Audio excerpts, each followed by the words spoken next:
Colreg, Part A General. Rule 1 Application.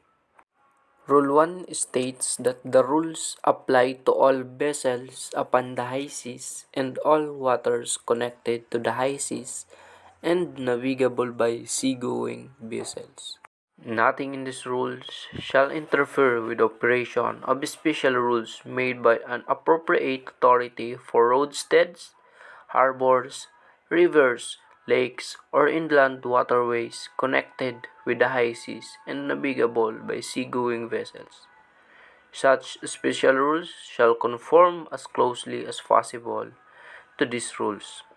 Nothing in these rules shall interfere with the operation of any special rules made by the government of any state with respect to additional station or signal lights, shapes, or whistles, signals for ships of war and vessels proceeding under convoy, or with respect to additional station or signal lights or shapes for fishing vessels engaged in fishing as a fleet. This additional station or signal lights, shapes, or whistle signals shall, so far as possible, be such that they cannot be mistaken for any light, shape, or signal authorized elsewhere under these rules. Traffic separation schemes may be adopted by the organization for the purpose of these rules. Whenever the government concerned shall have determined that a vessel of any special construction or purpose cannot comply with the provisions of any of these rules with respect to the number, position, range, or arc of visibility of lights or shapes, as well as to the disposition and characteristics of sound signaling appliances, such vessel shall comply with such other provisions in regard to the number, position, range of arc of the visibility of lights or shapes, as well as to the disposition and characteristics of sound signaling appliances, as her government shall have determined to be the closest possible compliance with these rules in respect of that vessel. Rule 2 Responsibility. It covers the responsibility of the master, owner, and crew to comply with the rules. Nothing in these rules shall exonerate any vessel or the owner, master, or crew thereof from the consequences of any neglect to comply with these rules or of the neglect of any precaution which may be required by the ordinary practice of seamen or by any special circumstances of the case.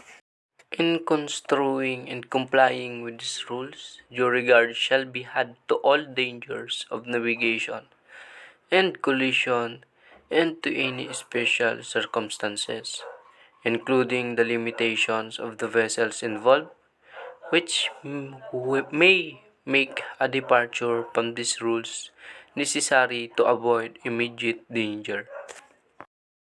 Rule 3 General Definitions. For the purpose of these rules, except for the context otherwise requires, the word vessel includes every description of watercraft, including non-displacement craft, WIG craft, and seaplanes, used or capable of being used as a means of transportation on water.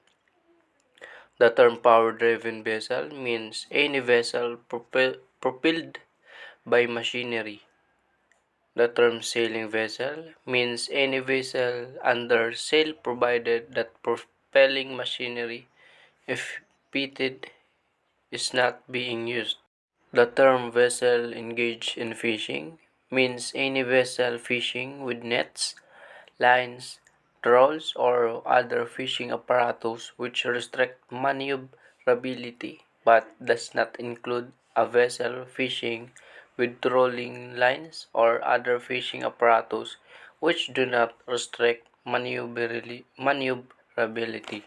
The word seaplane includes any aircraft designed to maneuver on the water.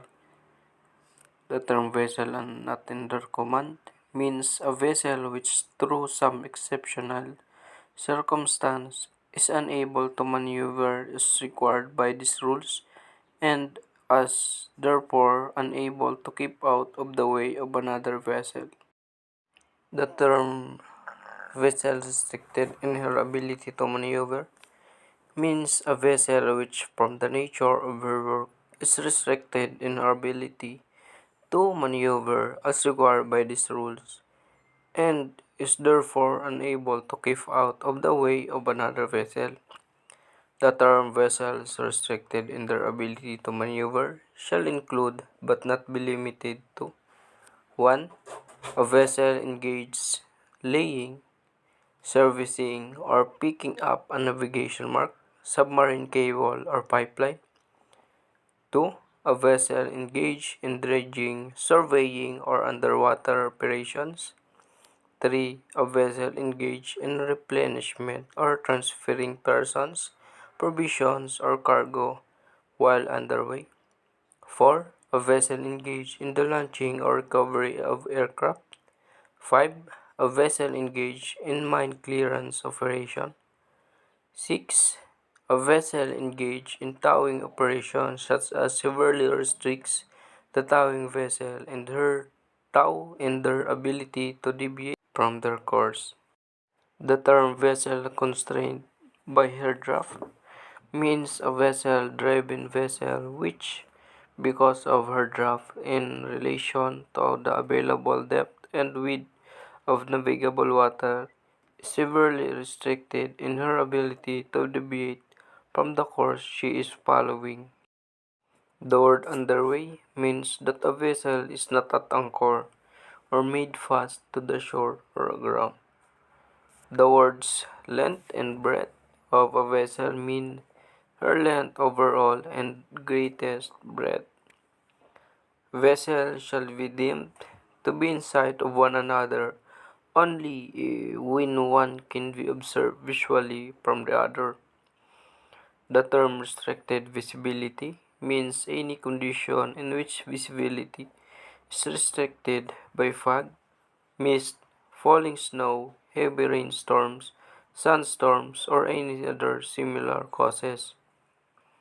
The term wing and ground or WIG craft means a multimodal craft which, in its main operational mode, flies in close proximity to the surface by utilizing surface effect action.